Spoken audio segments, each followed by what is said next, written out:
அனைவருக்கும் வணக்கம். நம்ம இன்றைக்கி இந்த வீடியோவில் என்ன பார்க்க போகிறோன்னா 48 நாள் முருகருக்கான விரதம் தான் நம்ம பார்க்க போகிறோம். ஃபஸ்ட்டு வாங்க வீடியோக்குள்ளே போய்க்கலாம். இது 48 நாள் விரதம் அப்படின்னு என்னென்னா, முருகருக்காக நம்ம 48 நாள் அசைவம் சாப்பிடாமல் இருக்கிறத 48 நாள் விரதம்னு சொல்லுவாங்க. நம்ம முருகப்பெருமானை வேண்டி நமக்கு இந்த கோரிக்கை இருக்குது, இந்த கோரிக்கை கண்டிப்பாக நிறைவேறணும் அப்படின்னு சொல்லிட்டு நான் அந்த 48 நாளும் எந்த அசைவமுமே சாப்பிடாமல் இருப்பாங்க. அதுதான் 48 நாள் விரதம். இது யாரெல்லாம் இருக்கலாம்னா, யார் வேணாலும் இருக்கலாம். நீங்கள் ஒரு நியாயமான கோரிக்கையை வச்சுட்டு யார் வேணாலும் இந்த 48 நாள் விரதத்தில் இருக்கலாம்.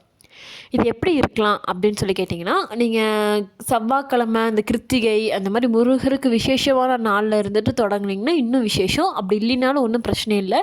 நீங்கள் விரதம் இருக்க போகிறீங்க அப்படின்னா வீடெல்லாம் நல்லா க்ளீன் பண்ணி விட்டுட்டு அடுத்த நாள் நீங்கள் விரதம் இருக்கிறீங்கன்னா ஃபஸ்ட்டு உங்கள் பூஜை அறையில் ஃபஸ்ட்டு நீங்கள் வேண்டுறது விநாயகர் பெருமானாக இருக்கணும். விநாயகர் பெருமானை மனசார வேண்டிட்டு, விநாயகர் பெருமானே நான் இந்த இதுக்காக நான் 48 நாள் முருகருக்கு வேண்டி விரதம் இருக்கிறேன். என் விரதத்தை நான் நல்லபடியாக முடிக்கணும், அதனால் நான் அந்த கோரிக்கை நல்லபடியாக நடக்கணும் அப்படின்னு சொல்லிட்டு மனசார விநாயகர் பெருமானை வேண்டிக்கோங்க. அடுத்தது முருகர் ஃபோட்டோவுக்கு நீங்கள் பூவெல்லாம் வச்சுட்டு நல்லபடியாக மனசார முருகப்பெருமானே நான் உங்களுக்காக இந்த 48 நாள் என் வாழ்க்கையில் உங்களுக்கு நான் அர்ப்பணிச்சிட்டேன். இந்த 48 நாள் உங்களுக்காக நான் இந்த நான்வெஜ் எதுவுமே சாப்பிடாம அசைவம் எதுவுமே சாப்பிடாம நான் இந்த கோரிக்கைக்காக நான் 48 நாள் விரதம் இருக்க போகிறேன். என் விரதத்தை நான் நல்லபடியாக முடிக்கணும். இதுக்காக நீங்கள் என் கூடவே இருக்கணும். என் கூடவே இந்த 48 நாள் விரதத்தை நல்லபடியாக முடித்து கோரிக்கையை நீங்கள் நிறைவேற்றணும் அப்படின்னு சொல்லிட்டு மனசார முருகப்பெருமானை வேண்டிட்டு நீங்கள் விரதத்தை ஸ்டார்ட் பண்ணிடலாம். ஓகேவா? இந்த விரதத்தை இருந்தால் என்ன பயன் அப்படின்னு கேட்டிங்கன்னா, நீங்கள் நியாயமான கோரிக்கை வைக்கிறது கண்டிப்பாக அது கண்டிப்பாக நிறைவேறும். இது என்ன உங்களுக்கு உத்தரவாதம்னா, நானே உங்களுக்கு ஒரு சாட்சி. எனக்கு ஒரு பயங்கரமான பிரச்சனை இருந்துச்சு. அது எனக்கு என்ன பண்ணுறதுனே தெரியலேன்னு முருகப்பெருமான மனசார நான் வேண்டி அழுதேன். நீங்கள் நம்ப மாட்டீங்க, என் கனவுல வெறும் 48 நாள் அப்படின்னு மட்டும் சொல்லிட்டு போயிட்டாங்க. அந்த அப்புறம் தான் நான் யோசித்தேன், ஏன் நம்ம 48 நாள் நான்வெஜ் சாப்பிடாமல் இருக்கலாம் அப்படின்னு சொல்லிட்டு.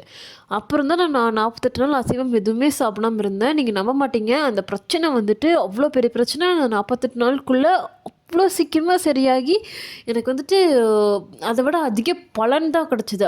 ஒரு ஒரு பெரிய நன்மை கிடச்சிது. இன்னொன்று என் ஃப்ரெண்டு ஒருத்தங்க, அவங்க ரொம்ப நாளாக அலைன்ஸ் பார்த்துக்கிட்டே இருந்தாங்க. அவங்களுக்கு ஒரு 5-6 வருஷமாக அலைன்ஸ் பார்த்துக்கிட்டே இருந்தாங்க. மாப்பிள்ளை வருது, விட்டு போகுது, என்கேஜ்மெண்ட் வரைக்கும் வருது, கால் ஆஃப் ஆயிடுது. அவங்களுக்கு என்ன பண்ணுறதுன்னே எனக்கு தெரில. எங்கிட்ட போய் ஒரு டைம் சொல்லும் போது எனக்கு என்ன பண்ணுறதுனே தெரியல, ரொம்ப கஷ்டமாக இருக்குன்னு சொல்லும்போது, நீங்கள் ஏன் முருகருக்காக 48 நாள் விரதம் இருக்கக்கூடாது, நீங்கள் இருந்ததில்ல, இருந்து பாருங்கள் 48 நாள் நான்வெஜ் சாப்பிடாம அப்படின்னு சொல்லி நான் ஒரு பேச்சு வழக்கில் சொல்லிட்டேன். அவங்களும் அந்த 48 நாள் முட்டை, எக், ஈவன் கேக் கூட சாப்பிட மாட்டாங்க. முட்டை கலந்துருக்கும் கேக்கில், பரோட்டாவில் முட்டை கலந்துருக்கும் அப்படின்னு சொல்லிட்டு அதுவும் கூட சாப்பிடாம அவ்வளோ கடுமையாக 48 நாள் நான்வெஜ் சாப்பிடாம இருந்தாங்க. நீங்கள் நம்ப மாட்டீங்க, புதன்கிழமை அவங்களுக்கு அந்த 48 நாள் முடியுது. வெள்ளிக்கிழமை மாப்பிள்ளை வீடு ஃபிக்ஸ் ஆகி என்கேஜ்மெண்ட் முடிஞ்சு இப்போ அவங்களுக்கு ஃபெப்ரவரியில் கல்யாணம். ஸோ நம்பி 48 நாள் இருக்கிறவங்களுக்கு அது கண்டிப்பாக சொல்கிறேன் நிறைவேறும். இன்னொன்று 48 நாள் இருக்கிறது அவ்வளோ ஈஸி கிடையாது.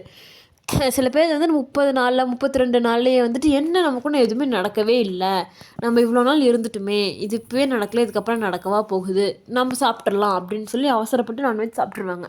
இன்னொன்று சில பேர் நான் 48 நாள் இருந்துட்டேன், இன்னும் எனக்கு நடக்கவே இல்லையே அப்படின்னு சொல்லி அவசரம் படுவாங்க. இதெல்லாம் முருகர் உங்களுக்கு கொடுக்குற சோதனை. சரி, நம்ம இவங்களுக்கு சோதனை கொடுக்கலாம், அவங்க அதை தாக்கு பிடிப்பாங்களா மாட்டாங்களா, அவங்களுக்கு அந்த அவங்க வச்சிருக்கிற கோரிக்கை அவ்வளோ முக்கியமானதா இல்லையா அப்படின்னு சொல்லிட்டு முருகர் உங்களுக்கு சோதனை தருவாங்க. ஸோ நீங்கள் அந்த சோதனையெல்லாம் கடந்து நீங்கள் அந்த 48 நாள் சாப்பிடாமல் இருக்கணும். இன்னொன்று நீங்கள் உங்கள் வீட்டில் இருக்கிறவங்க சாப்பிடுவாங்க, அப்போ உங்களுக்கு தோணும் சாப்பிட்லாம் அப்படின்ட்டு. அதெல்லாம் முருகர் கொடுக்குற சோதனை. அந்த சோதனையெல்லாம் கடந்து நீங்கள் அந்த 48 நாள் வைராக்கியமாக இருந்துட்டிங்கன்னு வச்சுக்கோங்களேன், கண்டிப்பாக சொல்கிறேன், அது மனசார சொல்கிறேன், அது கண்டிப்பாக நிறைவேந்தே தீரும். அதனால் யாருக்கு என்ன பிரச்சனை இருக்குதோ நீங்கள் 48 நாள் முருகருக்காக அசைவம் சாப்பிடாமல் இருந்து பாருங்கள், கண்டிப்பாக அது நிறைவேறும். அதனால் கமெண்ட்ஸில் பிங்க் பண்ணுங்கள். இன்னிலேருந்து நான் ஆரம்பிக்க போகிறேன், டே 1 பிங்க் பண்ணிட்டு போங்க. 40 நாள் கழித்து சொல்லுங்கள், கண்டிப்பாக எனக்கு நிறைவேறுச்சுன்னு கண்டிப்பாக நீங்களே சொல்லுவீங்க பாருங்கள். இந்த மாதிரி உங்களுக்கு ஆன்மீக தொடர்பான கோவில் தொடர்பான ஏதாச்சும் அப்டேட்ஸ் வேணும்னா நம்ம சேனலை வந்துட்டு சப்ஸ்கிரைப் பண்ணிடுங்க. இது வரைக்கும் நம்ம சேனலை சப்ஸ்கிரைப் பண்ணாதவங்க சப்ஸ்கிரைப் பண்ணிவிட்டு ஷேர் பண்ணுங்கள். நோட்டிஃபிகேஷனை ஆன் பண்ணிடுங்க. இந்த மாதிரி நிறையா விஷயங்களோட உங்களை வந்துட்டு நாங்கள் சந்திக்கிறோம். Thank you for